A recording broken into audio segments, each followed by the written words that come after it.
Well, I'm on schedule to get my license back now, and I feel very confident, and I am feeling better. But once we get in the car, I mean, it's always the same issues. I mean, explaining to him why he isn't allowed to drive is just, it's daily. We explain it daily, and sometimes we get a little frustrated. Even though he has a lot of memory loss, the one thing he doesn't forget is that he can't drive. I mean, it's such an emotional attachment, him and driving. I mean, that's his independence, that it's just, he's never let go of it. There's something about not getting around and being active implies that a person's less than a man. It's very frustrating because everybody is telling the patient with Alzheimer's that they can't remember and they don't really appreciate that. And then it becomes very difficult for patients to understand why they can't drive any longer, and very difficult for families to then figure out how do they go about getting the keys away. Oh, I put the club on. I've been driving all my life, and I still feel that I can drive, although the doctors have restricted me from driving. It's a very objective, I really object to not being able to drive. And I feel that I see some people out there driving that are not as good a drivers as I am, and they still have their license, so I complain about it just about daily and just about hourly. But at any rate, I am going through a certain amount of hoops and doctor's instructions and that, and I've been told that I'll get my license back again, so I'm counting big on that. And the club stays on till that happens. Daily he wants to go talk to the police. He's daily at registries. He walks over to registries to find out the status of his license. Yeah. May I have your ID, please?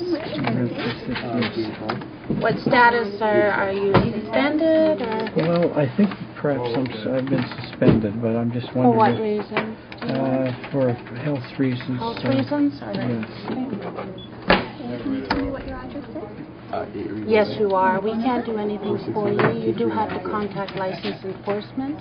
I'll give you their phone number, and you contact them, and they'll tell you exactly what has to be done. Okay, thanks All very right. much. What does it say on my license right now? Right now, you're not supposed to be driving, sure at all. Okay, you are suspended for medical conditions.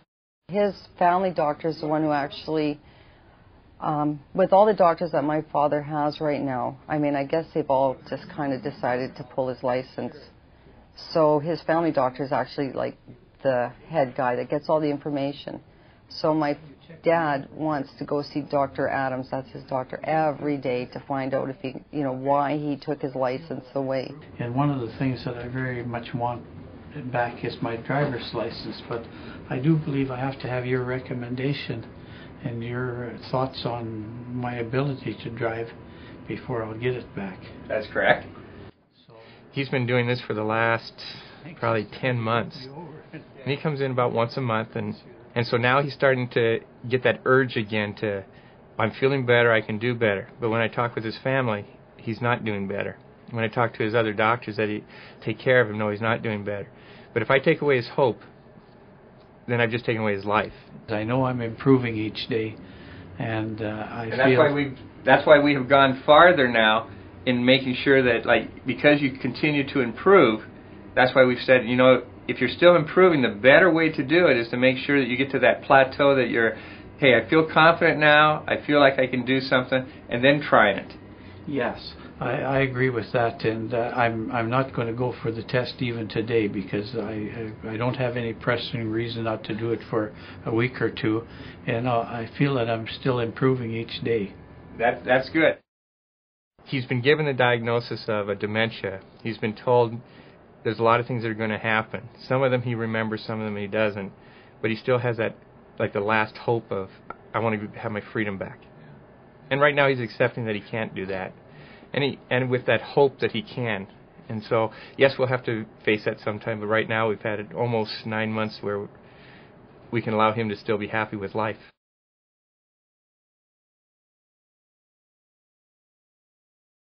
You really need an outside person who has no interest. I don't want to tell him that he can't drive and that I think there's something wrong with him, because he'll get angry, and that, of course, is the crux of the matter. I wanted someone else to make that decision. He wouldn't then not blame me, but think of me as being the bad guy. Someone else has to be the bad guy. The spouse or the caregiver can't. And you know, at least if there were to be at some point regulation put into place, it takes it away from the responsibility of the family to have to enforce such an action. And it's much easier when you have, you know, some outside body, some governmental body who says you must do this or it must be done this or that way. Yeah. You know, it's very difficult because you don't know what's the right thing to do. And, you know, I mean, I told my mom, I says, Mom, just because you can't drive doesn't mean it's the end of the world.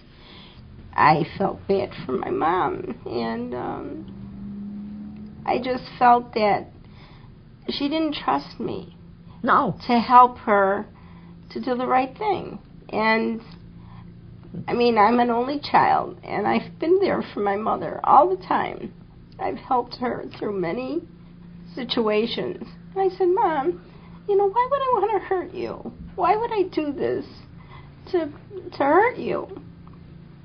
And then she apologized to me. She said, no, I know, you know, that you care about me.